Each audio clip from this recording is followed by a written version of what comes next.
Boa noite, gente. Boa noite. Então, todos sejam bem-vindos à nossa casa de luz, de conhecimento, de oração, de consolo. E hoje o tema que eu trouxe para vocês tá todo mundo ansioso aqui, imagine eu. É um tema um pouco difícil, né, de ser encontrado como temática de palestra, de assembleia espírita. Não é impossível, mas é menos comum. E por que eu quis trazer esse assunto? Porque é um assunto que eu desconhecia totalmente, né? E eu acho importante que nós tenhamos o conhecimento a respeito, né? Será que espiritismo e política tem alguma coisa a ver? Né? Eu achava que não tinha nada a ver. E acabei me dobrando, esse estudo, né? Acabou me dobrando, e hoje eu acho que a coisa que mais tem a ver com política é a doutrina espírita. Então, me perdoem se eu me estender um pouquinho, porque o assunto é extenso, né? E para não ficar de maneira jogada, então hoje a gente vai usar a espiritualidade amiga para nos conduzir nesse estudo. Bom, algumas pessoas reagem mal, né, quando escuta a palavra política, né?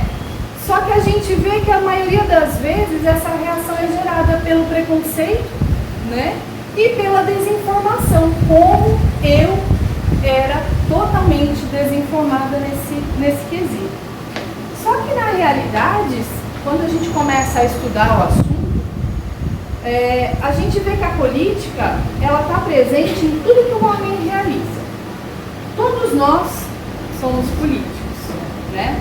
Então, a gente vai começar a conceituar. Existem vários conceitos diferentes, se a gente for no dicionário, nos livros de ciências sociais, a gente vai encontrar várias denominações para a palavra política.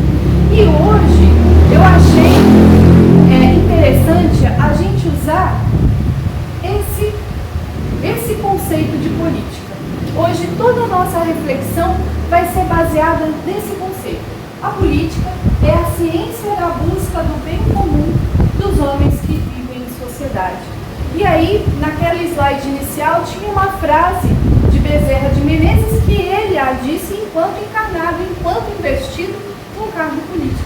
E é mais ou menos isso, né? Ele falou que para ele política é criar o bem comum, e aqui, quando a gente vai em algumas definições do dicionário, é a ciência da busca do bem comum. Então vamos nos agarrar a essa definição. Mas antes, eu queria fazer duas ressalvas, né? Primeiro, cada pessoa reage de uma maneira em relação a esse tema. Para alguns é um tema espinhoso, para outros, né, é um tema excitante, para outros é tão indigesto que não quer nem escutar. Então, mas independente do sentimento que nos desperta esse assunto, a gente tem que sair daqui de hoje, tá, com a consciência de que a gente não deve ser alheio a ele. A gente não pode simplesmente não pensar nisso, né? E a gente principalmente não pode se omitir diante dos nossos compromissos, das nossas responsabilidades, quando o assunto envolve a coletividade em que vivemos, coletividade da nossa cidade, do nosso estado, do nosso país, né?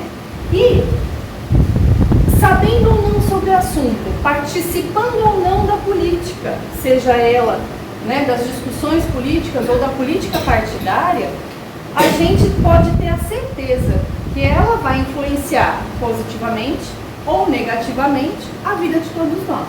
Então a gente precisa ter isso em mente. Em segundo lugar, como eu lhe disse inicialmente, é um assunto muito delicado e muito extenso, né? Então não é uma reflexão de 2 ou 3 horas, como a gente vai fazer hoje, brincadeira, mais ou menos. que vai tirar todas as nossas dúvidas e que vai dar base para a gente ter ou não um posicionamento a esse respeito.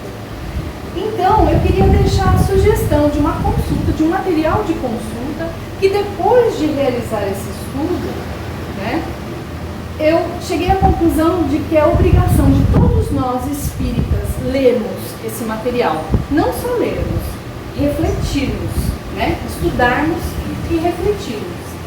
E esse primeiro aqui, é um livro da FEB que eles reúnem, né, todas as orientações que a espiritualidade superior nos deixou a respeito desse tema.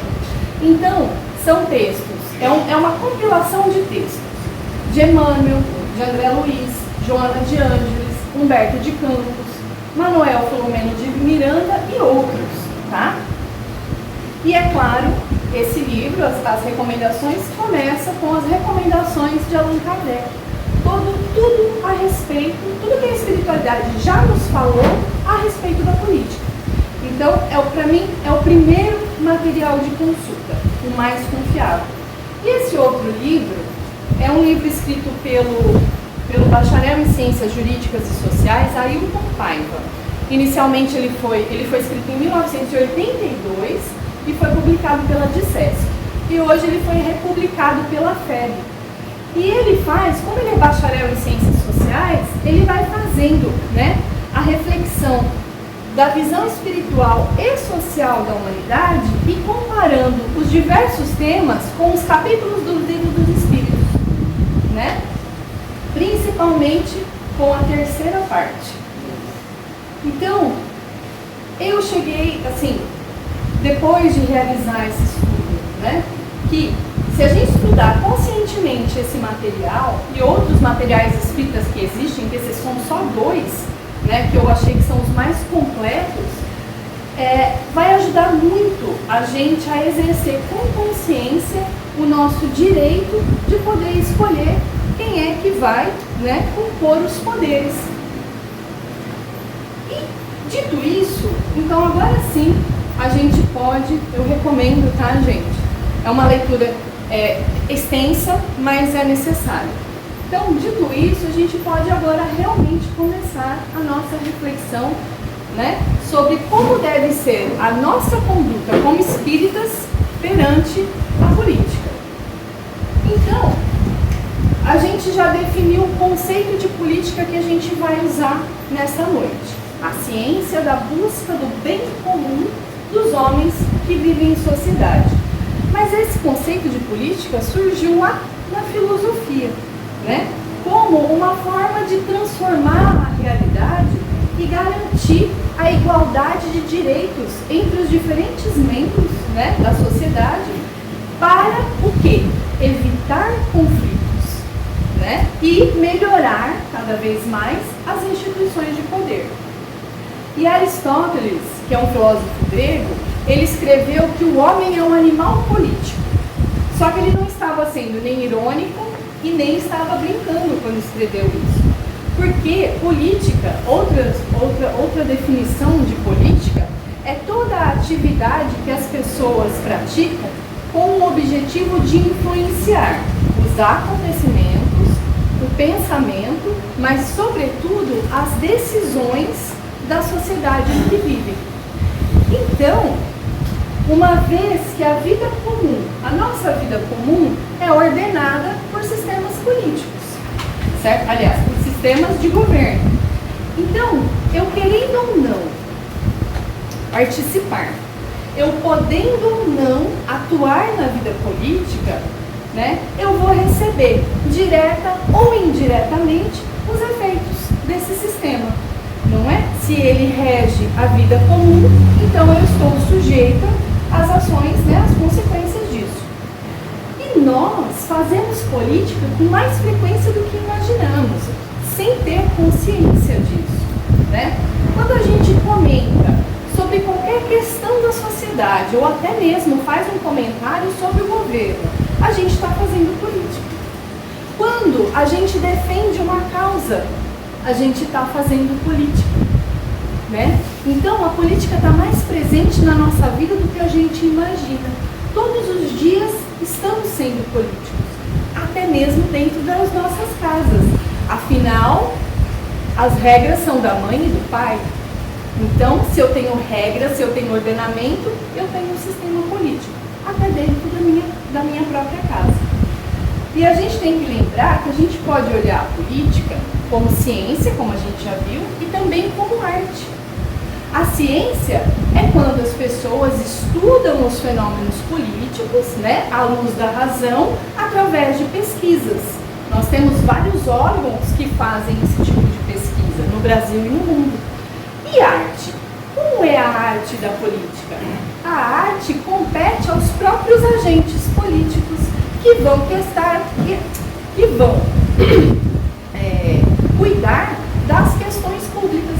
Eles exercem a arte da política. Eles são os agentes políticos, né? Só que hoje a gente tem que tirar algumas dúvidas, fazer alguns esclarecimentos. Por exemplo, a gente tem que saber a diferença entre política e a política partidária. São duas coisas diferentes que na cabeça da gente, quando a gente não tem informação, parecem ser a mesma coisa, mas são diferentes.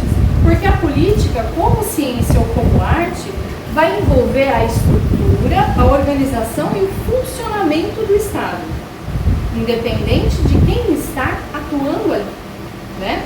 Então, consequentemente, envolve a estrutura da sociedade. Já a política partidária é a organização de grupos em torno de um ideário, né, que estabelecem um programa que para eles é o programa ideal para ser usado na política. Então, são duas coisas diferentes, mas são duas coisas necessárias. E também a gente tem que fazer uma outra distinção. A gente não pode confundir política, como ciência ou como arte, com política partidária, e também não pode confundir com a politicagem, com a politicagem, que aí já é a ação de pessoas, né, inescrupulosas que se infiltram dentro da política partidária para o quê? Obter vantagens próprias, pessoais, interesses egoístas, né? E como a gente vai ver hoje, a doutrina espírita, através dos seus princípios éticos, né, ela tem contribuições muito válidas para que a gente possa fazer uma análise segura sobre esse assunto, né? E que vai permitir a gente avaliar não só o que é, mas como nós agimos na política, né? Mas a gente pode fazer uma avaliação equilibrada, né, e adequada das nossas ações. Porque assim como aquela definição de política que a gente viu, que é a ciência, a gente vai decorar essa frase hoje, a ciência da busca do bem comum, a doutrina sempre vai ter um objetivo, né, maior também do bem comum, né, do bem da sociedade. Então, como a gente está falando de doutrina, por que ela pode contribuir para a gente avaliar esse assunto? Porque tudo que existe dentro do universo, da atividade humana, do comportamento humano, pode ser discutido à luz da doutrina espírita, né? Então, tanto a doutrina espírita quanto a política, como ciência, elas têm como base, como ferramenta principal, a razão, a racionalidade, né, para fazer as suas análises e os seus debates. E como diz Kardec, junto a essa ferramenta da razão, a gente tem que adicionar a ferramenta do bom senso. Porque, segundo ele, sem razão e sem bom senso, a gente não chega a porto seguro nenhum, em nenhuma questão, em nenhum aspecto, né? Mas, infelizmente, mesmo com todas essas orientações de Kardec, a gente ainda vê, né, que sobre questões políticas, as paixões, né, pessoas agindo ainda com paixão, com preconceito e ignorância do assunto, né? Às vezes o falatismo, a gente vê ainda E o fanatismo fala mais alto, infelizmente. Porque a gente vê pessoas que fazem afirmações fora de contexto, fora da realidade e fora do bom senso, como se fossem verdadeiros doutores. Só que a gente não pode esquecer, nunca, que para nós espíritas é preciso fazer o bem em todos os aspectos das relações humanas, inclusive na política, né? E como a gente faz isso? Seja pelo voto consciente ou pela nossa participação social ativa, responsável e consciente. E como diz Ailton Paiva, naquele livro que eu trouxe para vocês, ele fala que sobre o aspecto filosófico, o espiritismo tem a ver muito com a política, já que essa deve ser a arte de administrar a sociedade de forma justa. Todas as definições acabam caindo no mesmo centro, né? E lá na doutrina espírita, lá no livro dos Espíritos, Kardec consagra 405 questões, né? Ou seja, da questão 614 à questão 932, para tratar das leis morais. E aí a gente relembra lei de adoração, de trabalho, de reprodução, de conservação, destruição, sociedade, progresso, igualdade, liberdade e a lei de justiça, amor e caridade, né?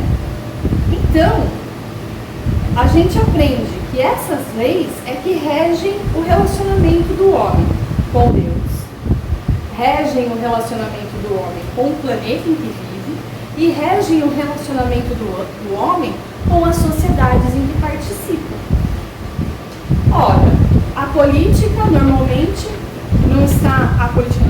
A política não tem a ver com a estrutura e organização do Estado, que é definido através de leis. Então, a gente pode concluir que, sob o aspecto filosófico, o Espiritismo apresenta normas políticas. São as leis morais. É o que rege o relacionamento nosso com o mundo, com Deus e em sociedade. Então a gente não pode mais, como espírita, achar que a gente pode se alienar, né? Com a desculpa que espiritismo e política não tem nada a ver uma coisa com a outra. No aspecto científico, no filosófico e no religioso, o espiritismo tem muito a ver com a compreensão e organização da sociedade, com o único fim de que ela se torne justa e amorosa, né? E para guiar as nossas reflexões de hoje, a gente vai se basear nas recomendações de André Luiz, né? Nessa mensagem, ele faz 9 recomendações que são muito importantes para guiar, para nos guiar como espíritas diante desse tema, perante a política, né? Então, ele começa assim, ó. Primeira recomendação: situar em posição clara e definida as aspirações sociais e os ideais espíritas cristãos, sem confundir os interesses de César com os deveres para com o Senhor. Só o Espírito possui eternidade.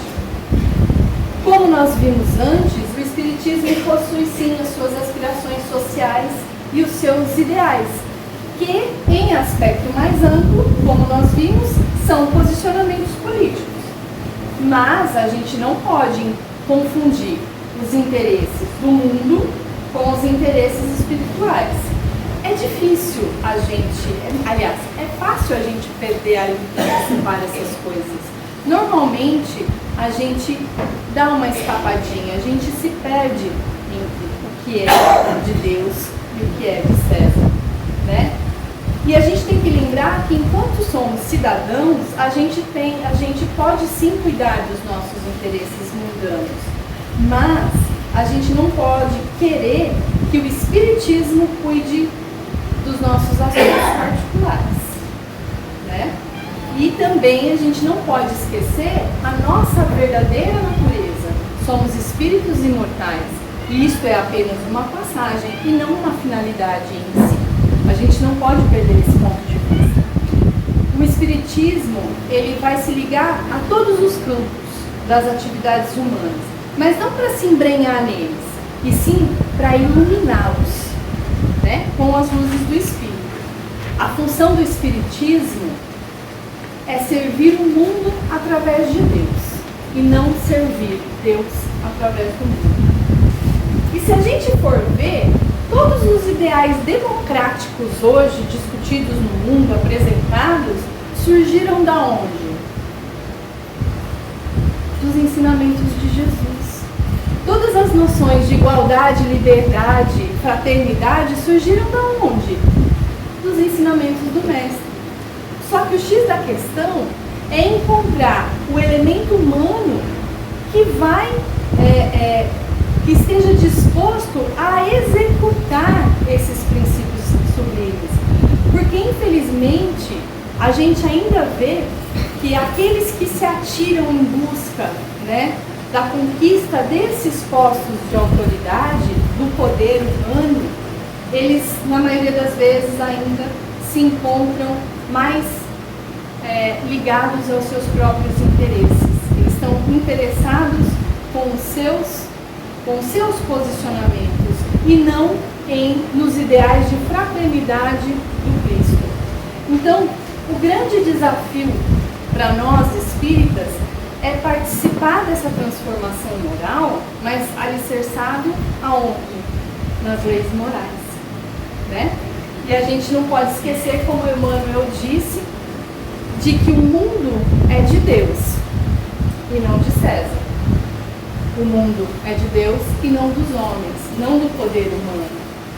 Mas, mesmo não sendo dos homens, a gente não pode se tornar parasita nas organizações sociais que a gente convive, né? A gente tem que cumprir os nossos deveres sociais, porque uma das leis morais é a lei do trabalho, né? Então, a gente tem que cumprir os nossos deveres como cidadãos do mundo, mas sem esquecer que nós somos de Deus e não de César, e que nenhum poder humano é capaz de substituir a assistência de Deus junto de nós. Então, gente, se os homens não podem substituir Deus, por que a gente vai, né, apaixonadamente se colocar todas as nossas esperanças nas coisas tão mundanas? E André Luiz continua falando justamente disso, que a gente tem que se distanciar do partidarismo extremado, pois paixão em campo, sombra em torno. E por que ele faz essa recomendação? Porque os espíritos sabem da atmosfera psíquica que paira sobre essas discussões, esses embates, né? Eles têm noção que estamos no mundo imperfeito, somos imperfeitos, e por mais que aquela pessoa esteja investida de ideais nobres, ela ainda está rodeada de pessoas imperfeitas que podem não ter os mesmos ideais nobres, né? Então, a gente tem que trabalhar para modificar, para sermos a transformação na sociedade, mas não podemos esquecer nunca que quando nos colocamos em discussões acaloradas nesse tópico, a gente está facilitando, dando facilidades para o desequilíbrio se instalar em nós e se instalar naquele ambiente onde está sendo realizado esse embate. Então eu tenho que estar ciente disso. Eu posso atuar? Posso, mas ciente da minha responsabilidade. E André Luiz, ele não está condenando que nós tomemos o nosso posicionamento partidário, né? Ele só está falando para a gente tomar cuidado com o extremismo, com o fanatismo e com as discussões. É um alerta que ele nos faz. Mas como saber se a gente está sendo extremista? Se a gente está sendo meio fanático? É só ficar de olho nos sentimentos que algumas coisas nos despertam. Então, por exemplo, se eu nutro um ódio ou uma raiva assim por aquele candidato ou por aquele agente público, ou se eu me afastei ou afastei alguém do meu convívio porque as nossas ideias partidárias não combinam, então já é um grande passo, já é um grande indicativo, um grande alarme de que eu estou adentrando as fronteiras do extremismo, do fanatismo. Porque é o sentimento que move as minhas ações que vão qualificar ou desqualificá-las. Então é um alerta para que nós para que a gente mantenha, né, a vigilância e não caiamos em desequilíbrio. E lá no livro Consolador perguntam para Emmanuel se algum dia a gente vai conseguir resolver essas questões sem atrito. E ele responde que somente no dia que nós, homens, estivermos dispostos a aceitar aquelas diretrizes do Evangelho e também a aplicá-las nesse campo, ou seja, na política, nas questões sociais, aí sim a gente vai conseguir resolver os problemas sem atrito. Até lá, a gente não vai ser feliz nisso daí. Ele fala que todos os regulamentos apaixonados, as ideias revolucionárias, as greves, as revoltas, ao longo da história, funcionaram como cataplasmas inexpressivos, ou seja, remédio ineficaz, né? Que além de não curarem essas chagas da coletividade, muito pelo contrário, pioraram esses problemas, né? E que a gente tem que lembrar que Jesus sempre foi acompanhado de perto pelas massas, por multidões, mas nenhum evangelista descreve ele como um revolucionário, como um agitador de massas. Lá no Sermão do Monte, ele proclama as bem-aventuranças, mas ele nunca incitou as multidões a reivindicar qualquer coisa, né? Muito pelo contrário, ele compreendia a necessidade das organizações humanas e ele exemplificou o respeito à ordem política daquela época, né? Mas acima de tudo, ele serviu a Deus. Tanto, ele diz a famosa frase: dai a César o que é de César, de Deus o que é de Deus. Então, por que a gente vai colocar todas as nossas aspirações, as nossas esperanças nessas organizações mutáveis do plano carnal? Porque nós nos renovamos diariamente, não nos renovamos? A Renata que fala aqui hoje não é a mesma Renata que existiu há 10 anos atrás. Quanto mais, não é a mesma Renata de 10 encarnações atrás. Eu evoluí.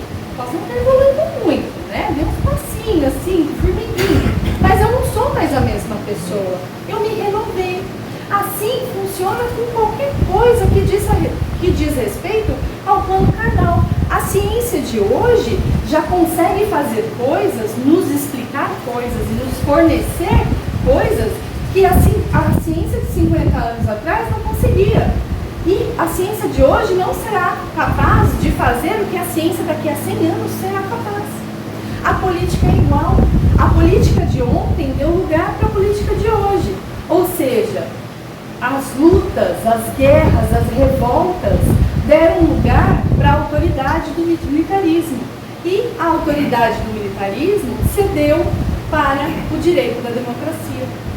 Então, tudo evolui, tudo muda, né? Então, por que a gente vai se apaixonar e brigar por esse ou por aquele, né? E acabar nos desequilibrando por conta de criaturas falíveis e de programas transitórios que hoje existem, amanhã não existirão mais. Hoje servem, amanhã não servem mais, né?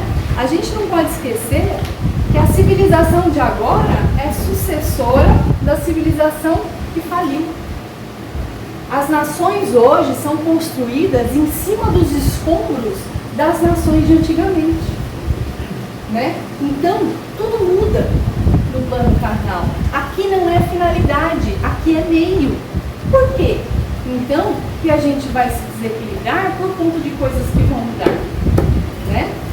A gente tem que entender que pessoas que falham, homens falíveis, não podem construir obras infalíveis. Pessoas, né? Agora eu vou usar a frase da minha filha, que ela me fez estudar e ela dá a filosofia dela.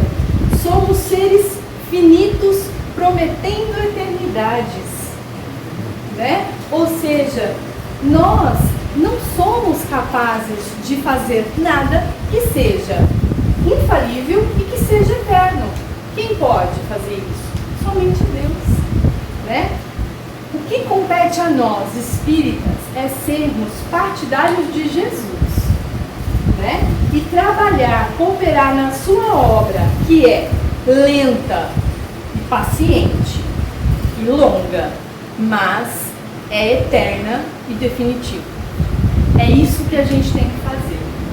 E continuando nas orientações de André Luiz, ele diz que em nenhuma oportunidade devemos transformar a tribuna espírita em palanque de propaganda política, nem mesmo com sutilezas comovedoras. O despistamento favorece a dominação do mal. Bom, não precisa explicar que casa espírita não é lugar de campanha política, né? Isso é fato. Graças a Deus, isso não acontece com frequência, a gente não vê hoje em dia. Mas essa influência, isso acaba acontecendo de uma maneira mais sutil, né? E é por isso que André Luiz alerta que o despistamento, ou seja, a invigilância, favorece a dominação do mal. A gente tem que estar atento para as estratégias sutis da política partidária não acabar se intrometendo no meio espírita disfarçada de questões doutrinárias. Porque a gente não chegou à conclusão que a doutrina também tem os seus aspectos políticos e a finalidade da política é o bem comum, assim como da doutrina. Então, às vezes, uma coisa acaba querendo se misturar com a outra. E não é raro a gente ver alguns espíritas querendo persuadir alguém, né, para ir naquela ou essa direção político-partidária. Por exemplo, espírita que é espírita não pode votar em fulano porque ele é a favor do aborto. Ou espírita não pode pular em um Beltrano porque esse Beltrano é corrupto. Tudo bem, nós, sejamos espíritas ou não podemos compactuar, né, com aborto e corrupção. Mas a escolha daquele que nos representa é de consciência nossa, é de liberdade nossa de escolher, sem sermos influenciados, tá? Então, e a doutrina sempre nos ensinou a respeito do livre-arbítrio. E Kardec, na Revista Espírita de 1862, ele faz esse alerta. Ele diz assim, que uma tática dos nossos adversários, sejam eles encarnados ou desencarnados, e aí quando eu falo nossos adversários, é adversários da doutrina, do movimento espírita, tá, gente? Não nosso só. Uma tática é nos chamar, nos incitar para discutir assuntos que não têm relevância no meio espírita. Assuntos, né, que fogem da competência da doutrina espírita. Por quê? Porque o espiritismo só trata das questões morais, né? E a gente deve afastar das nossas reuniões tudo o que se refere à política e qualquer outra questão polêmica, tá, gente? Aqui não é só a política partidária, não. E que nós devemos opor uma firmeza inquebrantável àqueles que buscam nos arrastar por essa via perigosa, né? Que nós devemos ser firmes quando assuntos que não sejam da alçada da doutrina sejam trazidos para dentro dela. E continuando, ele fala que nós devemos sim cumprir os nossos deveres de cidadão e eleitor, escolhendo os candidatos aos postos eletivos segundo os ditames da nossa consciência, mas, novamente, sem nos agarrarmos ao fanatismo. O discernimento é caminho para o acerto.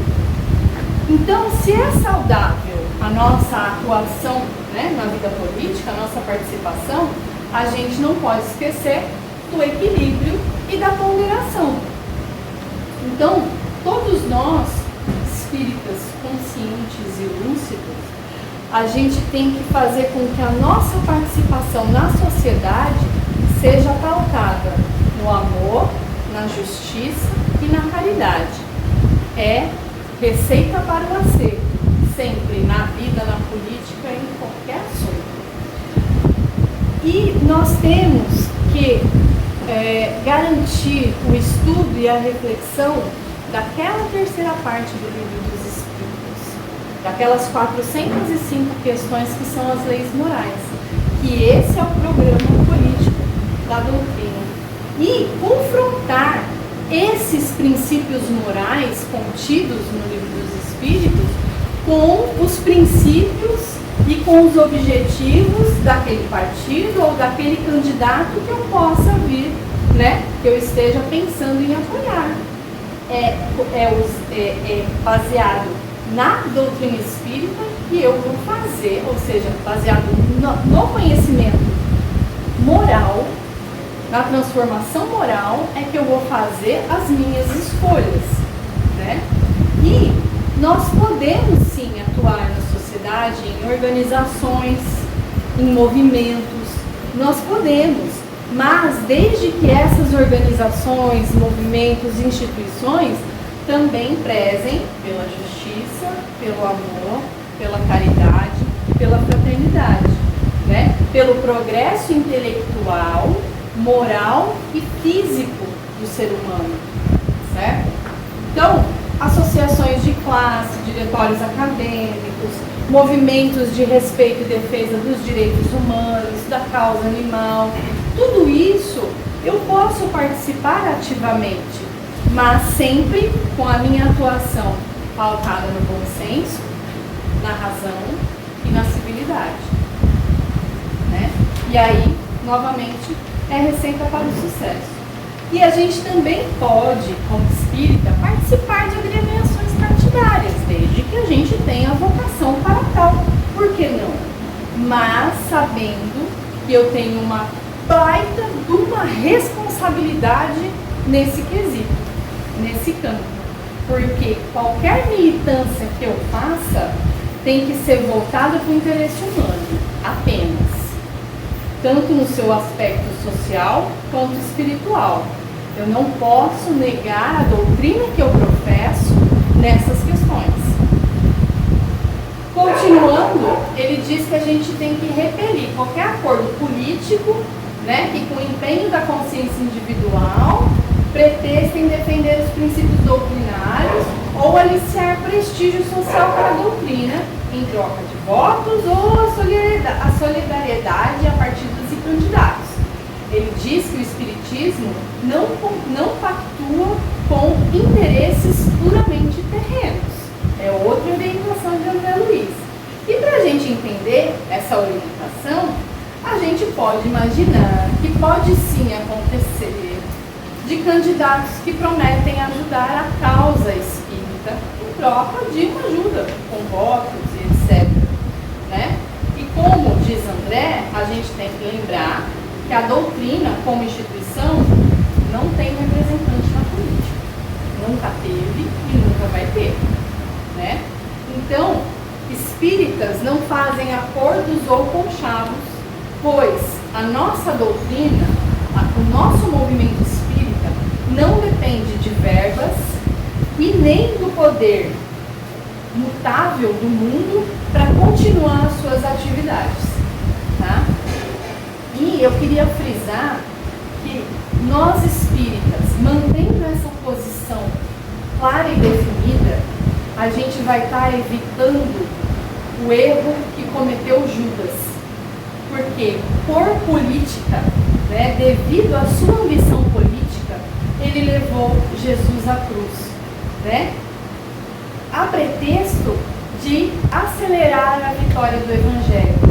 Então, gente, parece que a gente nunca vai correr esse risco, mas a gente, lembra quando eu falei que a gente pode perder a linha que separa que é de Deus, o que é do homem, o que é a questão espiritual, a nossa evolução, o nosso progresso e as questões transitórias do mundo, porque nós precisamos do mundo. A gente precisa da matéria, né? Estamos reencarnados porque precisamos dessa etapa tão abençoada no nosso progresso evolutivo. Mas a gente não pode se confundir. Aqui não é fim, é meio, né? E só para frisar e repetir, né, Galáxia? Né? Jô, que não gosta que eu repito, não há no movimento espírita nenhuma intenção de se formar bancadas nos parlamentos, tá? Por quê? Porque isso só desvirtuaria a doutrina, né? A finalidade do espiritismo, reforçando que é a transformação moral do ser humano. Então, política partidária não é de competência do espiritismo, aliás, não é de competência de religião, né? A gente tem que estar bem ciente disso. E ele diz para a gente não comerciar com o voto dos companheiros de ideal, sobre quem a nossa palavra ou cooperação possa exercer alguma influência. A fé nunca será produto para mercado humano. E aí, gente, a gente tem que tomar cuidado, como eu disse, com as nossas responsabilidades. Às vezes, tem pessoas que estão tão ligadas a um determinado movimento, ou uma determinada filosofia, ou uma determinada instituição, e no caso a gente está falando de nós espíritas ligados a um movimento espírita. Às vezes a nossa ação está tão ligada ao movimento que qualquer coisa que a gente faça acaba por influenciar positivamente ou negativamente outras pessoas. Então, quando a questão é política partidária, às vezes, dependendo da minha atuação na sociedade ou a minha atuação no movimento, às vezes é até de bom tom a gente não ficar revelando quais são os nossos posicionamentos. Por quê? Porque às vezes a gente pode estar influenciando inteligências que não estão tão atentas nem ao movimento espírita e nem à política em si, né? Então nós temos muita responsabilidade quando a nossa imagem está atrelada a qualquer tipo de movimento. Nós somos responsáveis por isso, né? E isso não se trata de ser hipócrita ou de dissimular, mas saber que cada coisa tem o seu lugar, o seu espaço e o seu tempo. A gente só vai estar agindo com responsabilidade. E a gente não pode deixar de falar que isso não é só aqui dentro da casa espírita, mas no movimento espírita, nas nossas relações fora da casa espírita, né? Então, é só para alertar sobre a nossa responsabilidade, porque somos observados, nós influenciamos e somos influenciados. E ele continua, falando que por pretexto nenhum, né, condenar aqueles que se acham investidos das responsabilidades administrativas de interesse público, mas sim orar em favor deles, a fim de que se desincumbam satisfatoriamente dos compromissos assumidos. Para que o bem se faça, é preciso que o auxílio da prece se contraponha ao chicote da crítica, né? Uma coisa que a gente tem que ter em mente como espírita: todos nós prestaremos contas a Deus, e somente a Deus, e também a nós mesmos, a nossa consciência, daquilo que fizemos aqui neste plano com os bens que recebemos, das ações que fizemos, seja para o bem ou para o mal, ou aquilo que deixamos de fazer quando deveríamos ter feito, né? Somente a Deus prestaremos contas. E, independente de sermos cobrados pelas leis humanas, nós devemos exercitar a nossa compreensão, a nossa bondade, a nossa paciência, né? A nossa tolerância e a nossa fé. É nosso dever, como espírita, apagar qualquer vestígio, qualquer incêndio de rebelião e crítica que surja em nosso entorno. Tá? a gente tem que plantar valores, né? Trazer a harmonia e a prosperidade em torno de nós. Quando a gente simplesmente vai e critica, e fala mal, e calunia, e repassa a informação que às vezes a gente nem sabe se é verdadeira a respeito de uma figura pública ou de uma determinada instituição, tá? Quando a gente está fazendo isso, a gente está endereçando a essa instituição, pessoa, organismo, organização, tanto faz, tanta energia, tanta carga negativa, que a gente só está aumentando o fardo. Nós somos responsáveis por administrar a nossa vida. Famílias, mãe, pai, são responsáveis por administrar um único lar. Pessoas que estão investidos de cargos públicos são administradores de uma coletividade inteira. Ou seja, eles têm muito mais responsabilidade do que eu. E a responsabilidade dele é muito mais difícil de cumprir que a minha. Então, é meio lógico que ele precise de muito mais ajuda do que eu. Por isso, André Luiz fala que a gente tem que ajudar com as nossas orações e não chicotear com as nossas críticas, né? Emmanuel fala que não vale dar a César algumas moedas no ano se a gente vai cobrir ele de acusações e reprovações todos os dias, né? A gente tem que lembrar que somos responsáveis por aquilo que a gente fala e repassa. E quando eu falo repassa, eu estou falando das mídias sociais, que hoje em dia, em épocas de, né, eleições e tudo, se torna um campo vasto e fértil de bobagens. E nós somos responsáveis por toda a informação que a gente repassa. Mesmo que não tenha sido eu que criei aquela crítica, aquela calúnia, aquela maledicência, quando eu repasso, eu estou pegando o compromisso, né, assumindo o compromisso daquilo que eu estou repassando, né? Então, a gente tem que lembrar de Cristo, naquela passagem da mulher adúltera. Ele não foi conivente com o pecado, com o erro, mas, né, ele não atirou nenhuma pedra e não incitou nenhuma daquelas pessoas que atirassem a pedra. Então não basta eu não atirar a pedra, porque se eu pego ela e ponho na mão de alguém que eu sei que vai usar, eu sou tão responsável quanto, ou até mais, porque eu estou fazendo isso conscientemente. E a pessoa pode ser que não tenha o mesmo discernimento que eu.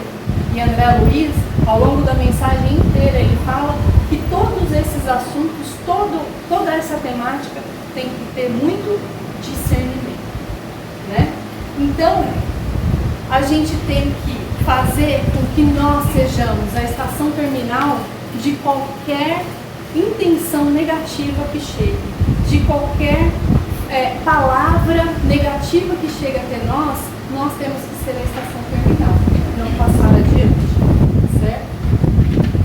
O nosso dever para os poderes constituídos, né, e as organizações oficiais é nos empenharmos desinteressadamente para a melhoria das condições da máquina pública, da máquina governamental. Só que nos âmbitos dos meus próprios recursos.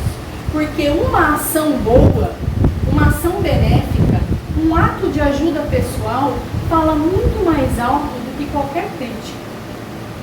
Então, se eu estou condenando aquele governo por não cuidar do meio ambiente, que eu vá plantar árvores, que eu vá fazer a limpeza da beira dos rios. Se eu estou criticando o governo por não cuidar da causa animal, que eu vá e adote um animal de rua. É isso que a gente tem que fazer para atuar na sociedade e não criticar. A crítica pela crítica, ela nunca ajudou ninguém. Muito pelo contrário, ela só piora a situação, né? E, continuando, André Luiz, ele meio que repete a orientação que ele deu no começo. Impedir palestras e discussões de ordem política nas sedes das instituições doutrinárias. Não esquecendo que a evangelização é que é a tarefa essencial, né? E que não há representantes oficiais do espiritismo em setor algum da política humana. Ele está meio que reforçando aquela orientação que ele deu no começo, né? E a gente é livre, é eventual, é normal que eu participe da vida social, seja atuando na política partidária, né? Que eu adote uma determinada vertente de pensamento, ou até mesmo me candidatar a um cargo eletivo, mas, parafraseando Machado de Assis, se eu assim o fizer, eu serei um espírita candidato, ou seja, alguém que professa o espiritismo e se candidata, e não um candidato espírita, ou seja, não vou representar o espiritismo lá em cima, né? E a gente não pode deixar de citar Bezerra de Menezes, Eurípides Barçanufo, Caibar Schuppel, todos eles atuaram ativamente na política, mas eles foram espíritas políticos e não políticos espíritas, porque eles atuaram na política com valores cristãos, mas nunca atuaram no movimento espírita na condição de políticos. Então, isso é importante, a gente ter esse discernimento que eles tiveram sabiamente, né? E tem outra coisa também que tem a ver aí com a imagenzinha das discussões, das brigas. Quando a gente traz para dentro da casa espírita essas questões irritantes, como diz Kardec, essas questões polêmicas, a gente tem que lembrar que aqui não é um local somente de espíritos encarnados que vêm aqui receber o alimento espiritual, o passe magnético, a água fluidificada. A gente tem que lembrar da dimensão espiritual desta casa, que atende inúmeros espíritos em situações diversas de necessidade e desequilíbrio. E a maioria que são trazidos aqui para se instruírem, para receber, né, conseguir um equilíbrio espiritual maior, eles ficam aqui nos observando as atitudes, as conversas e os pensamentos. E aí, é justamente por essa dimensão espiritual da casa espírita, que oferece muito mais ajuda do que a gente pode imaginar, que a gente tem que fazer desse santuário aqui um lugar de oração e de vibrações positivas, né? Principalmente de respeito. Por quê? Porque a gente tem muito espírito aqui que precisa desse equilíbrio. E quando a gente traz aqui para dentro questões que são polêmicas e irritantes, a gente desvirtua, né, essas energias e acaba prejudicando esse auxílio que é prestado aos espíritos. Fora que a gente está dando chance de entidades que são realmente contra o movimento espírita, que trabalham contra Jesus, para que eles entrem, né, adentrem esses ambientes e acabem atrapalhando todo esse movimento de ação do bem que é realizado. Então, nós somos responsáveis, né, por tudo que a gente traz para dentro da casa espírita também, né? Não é só aqui essas pessoas que estão sendo ajudadas. A dimensão do auxílio que está sendo prestado hoje, para nós, não tem nem como conceber, certo?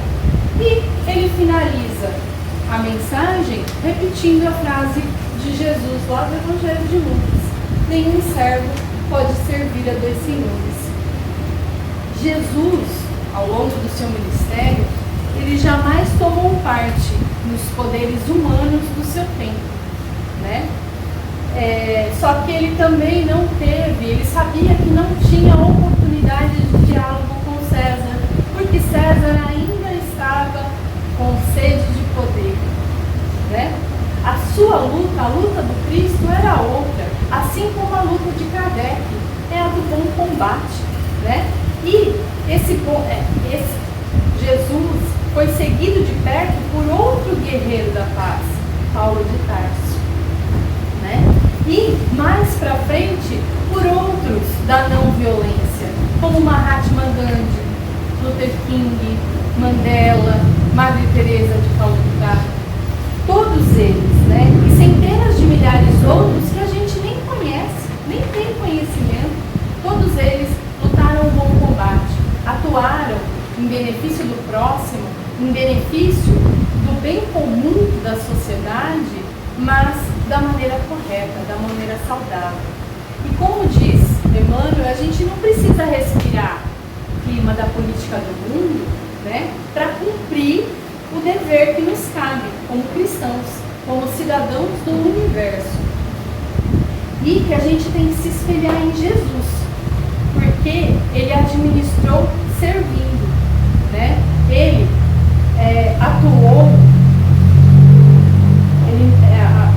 nós não podemos esquecer, tá, que para seguir Jesus, a gente não pode dispensar as plataformas do Evangelho.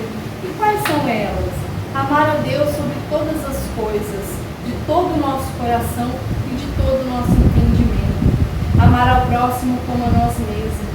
Erradicar do nosso coração o orgulho, a vaidade e o egoísmo, né? Fazer o bem a todos aqueles que ainda nos fazem o mal. Repartir com todos as nossas alegrias e os nossos dons. E combater a ignorância, auxiliando sempre, mas sem os golpes da crítica, como a gente disse antes. E o nosso dever, amar, compreender e perdoar sempre. Para servir no reino de Deus, para fazer a política divina, Jesus não precisou de nenhum mandato, de nenhum decreto, de nenhuma portaria. E para que nós atuemos na plataforma do Evangelho, a gente também não precisa de nenhum mandato, nenhuma portaria e nenhum decreto, e nenhuma lei, somente as leis morais, né? E somente quando a sociedade estiver esclarecida é que todas essas questões terão resolução, né? E a gente viu ao longo da história que todas as tentativas de mudança, né, que tiveram uma alteração, né, apenas exterior, todas as tentativas de revoltas, de guerras, de reivindicações que buscaram apenas uma mudança exterior foram falhas. Por quê? Porque o homem precisa se renovar internamente. A gente precisa da nossa transformação moral individual para poder transformar as coletividades, para poder fazer com que o bem vença, né? Sempre, para que ele se instale e seja eterno. E somente quando, né, através desse progresso moral, a gente dominar o orgulho e o egoísmo dentro de nós mesmos, a gente vai poder ampliar a felicidade na Terra, né? E aí, não só buscando o bem comum, como a gente viu no começo, mas encontrando esse bem e fazendo com que ele seja eterno, perene, assim como a obra do Cristo. Então, gente, eu peço desculpas que eu avancei um pouquinho do tempo. É um assunto extenso, complicado, polêmico, mas eu espero que eu tenha trazido, conseguido trazer para todos as orientações, não dos homens, mas de Deus, de Jesus, da espiritualidade amiga que vem nos ajudar nessa parte do nosso progresso. A gente precisa atuar sim em sociedade, temos que ser atuantes, mas sempre buscando a justiça, o amor e a caridade. Aí é receita para o acerto. A gente pode confiar que não vai errar. Obrigada.